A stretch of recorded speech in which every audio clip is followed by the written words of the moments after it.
Bonjour les amis. On me pose souvent la même question, est-ce que les chrétiens devraient fêter Noël? Cette question m'est posée par un grand nombre de personnes. Et je suis certain que beaucoup d'entre vous s'interrogent sur cette question. En préambule, je dirais que je suis comme vous. C'est-à-dire comme chacun d'entre nous, j'aime faire la fête et passer de bons moments en famille et fêter des événements familiaux ou autres. Mais rentrons dans le vif du sujet. Comme vous le savez, pour n'importe quel sujet, ma première recherche commence par la parole de Dieu. Et je vais vous dire ce que j'ai trouvé sur Noël. Déjà, oh surprise, ce mot n'existe pas dans la parole de Dieu.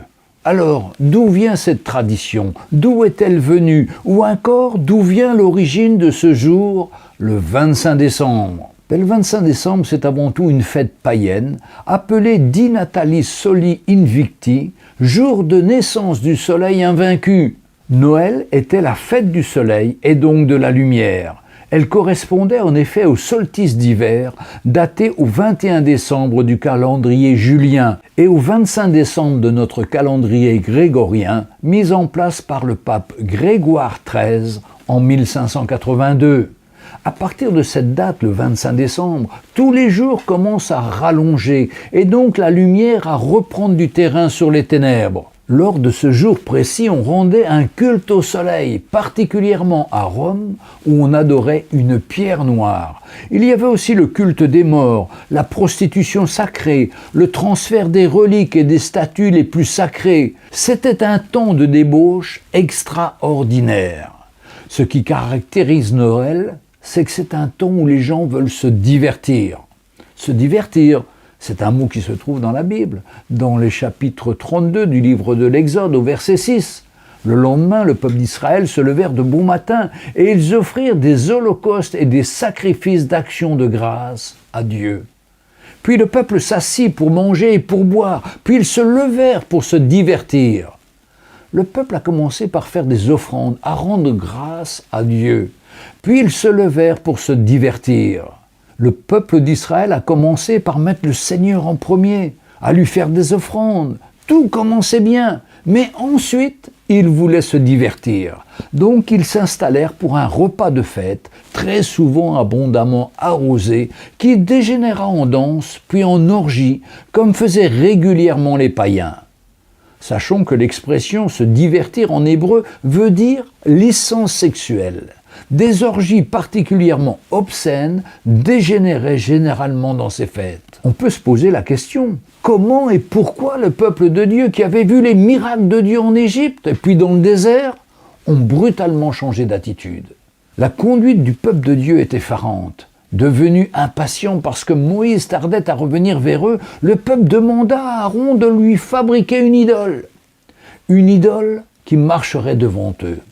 Aaron accepta en leur transformant leur anneau d'or en un veau d'or, en métal fondu, comme avaient les Égyptiens. Acte qui avait été formellement et expressément interdit par Dieu dans le livre de l'Exode au chapitre 20, verset 4. Puis ils se livrèrent à des festivités, adorèrent l'idole, mangèrent et burent et se divertirent de façon immorale. Ils prétendaient alors adorer Dieu, mais par l'intermédiaire du veau d'or. Exode 32, verset 5.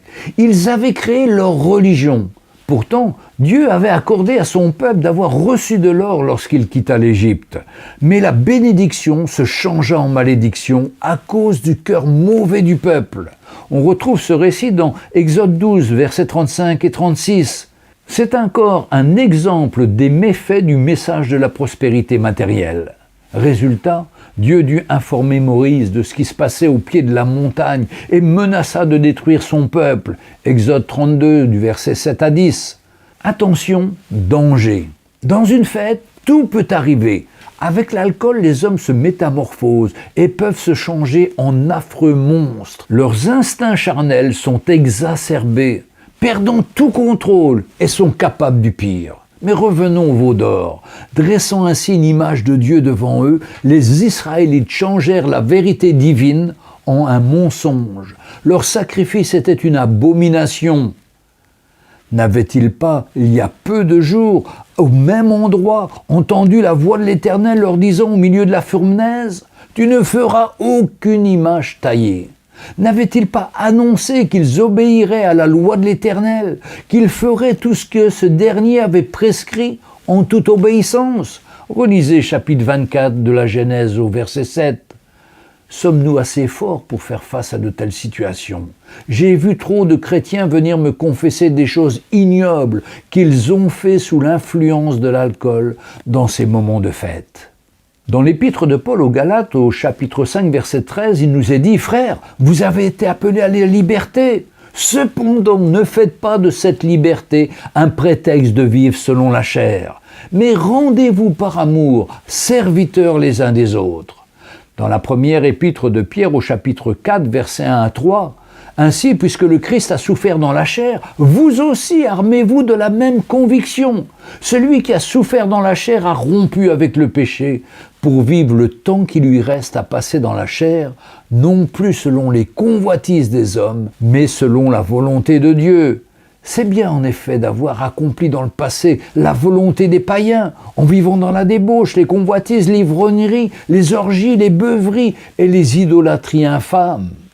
Mais revenons à cette fête. Depuis le milieu du XXe siècle, cette période perd son aspect religieux, tout en conservant le regroupement des cellules familiales autour d'un repas. Bien sûr, comme je vous l'ai dit plus haut, je suis comme tout le monde, j'aime faire la fête, d'abord avec ma famille proche, puis celle éloignée et aussi avec mes amis. Puis après se succède une période où l'aspect commercial est venu, avec l'échange de cadeaux autour d'un sapin traditionnel à l'intérieur des maisons, tandis qu'à l'extérieur, tout est fait pour créer une ambiance de fête, de cadeaux, de promotion commerciale. Alors on illumine les rues, puis depuis peu les maisons. C'est à celui qui mettra le plus de lumière scintillante avec le Père Noël et son folklore. Et puis on peut rajouter l'organisation des marchés de Noël. C'est incroyable l'imagination des hommes. Que d'occasions pour y perdre son argent et surtout de ne pas donner pour l'œuvre de Dieu. La Bible ne nous dit pas de fêter Noël et nous ne connaissons même pas la date exacte de la naissance de Jésus-Christ. La Bible nous parle que c'était dans une période où les bergers étaient dehors pour garder leurs troupeaux. Et nous savons tous qu'à la période de Noël en Israël, il fait froid et souvent avec de la neige. Donc pas un temps pour laisser les moutons dehors. Eh bien la naissance de Jésus devait être au printemps ou en été. Pourquoi Jésus n'a pas jugé utile de nous donner sa date de naissance ? Jésus connaît les hommes.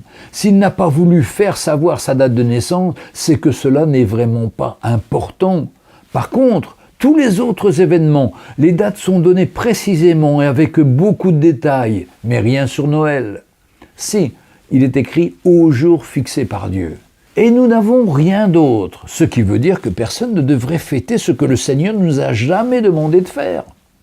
Le centre du message n'a jamais été la naissance du bébé, mais surtout sa vie, ses souffrances, sa mort, sa résurrection. Et cela, on peut le fêter tous les jours quand on a Jésus-Christ dans notre vie. Oui, Jésus n'est pas honoré durant ces temps de fête. Il est exactement comme le jour où il est venu sur terre. Il n'y avait toujours pas de place pour lui. Et cela dans beaucoup de cœurs. C'est bien triste. Et que penser des soi-disant chrétiens qui fêtent Noël au sein même de l'Église, avec la crèche, avec le sapin, puis conseillent aux chrétiens de se divertir? Eh bien, ça veut dire qu'ils ramènent le monde dans l'Église. Mais trop souvent, le monde y est déjà. Pour ma part, j'ai fêté Noël comme tout Français né dans une famille traditionnelle, catholique et légèrement religieuse, sans comprendre ce qui se passait réellement durant ma jeunesse. Toute la famille allait cette nuit-là à la messe de minuit et nous, les enfants, nous dormions paisiblement à l'étage supérieur de la maison, attendant leur retour afin d'être réveillés pour recevoir leurs cadeaux. Bien sûr, je recevais avec joie ceux-ci que soi-disant le Père Noël m'apportait. Mais rapidement, j'ai eu des doutes, car un jour, j'ai vu l'un de mes oncles caché derrière la porte du salon de mes parents. Et quand le fameux bonhomme rouge et blanc m'a remis un cadeau, j'ai demandé à mes parents « Pourquoi avez-vous fait déplacer le Père Noël en personne à la maison pour m'apporter un cadeau aussi minable ?» Oh, mes parents étaient très gênés et ont très vite parlé d'autre chose. Après la remise de ces cadeaux, nous sommes allés nous recoucher. Et comme la question me turlupinait, alors je suis descendu de l'étage de nos chambres pour savoir ce qui se passait dans la salle à manger. Et là, j'ai vu un spectacle désolant. Certains membres de ma famille étaient en train de chanter, de boire, de monter sur la table, de crier et d'être dans un état d'ébriété avancée. Je suis alors vite remonté tout gêné pour me recoucher. Moi qui avais toujours vu ma famille posée, équilibrée, réfléchie, de les voir ainsi m'avait bouleversé. Le lendemain, en me levant, je vois dans la ruelle qui conduisait à la maison mon oncle à quatre pattes en train de chercher par terre derrière les touffes d'herbe ses papiers militaires qu'il avait perdus lors de cette soirée arrosée de Noël. Quelque chose me montrait qu'il y avait un décalage entre ce qui était dit à la maison et ce qui était vécu. Il y avait comme deux mondes qui s'opposaient, la lumière et les ténèbres. Bien des années plus tard, j'étais confronté au système de la fête de Noël. Il fallait offrir des cadeaux aux autres membres de ma famille et c'était pour moi trop hypocrite. Car il fallait acheter un cadeau en fonction du cadeau que je recevrais. Alors on allait acheter des babioles et on recevait des babioles inutiles.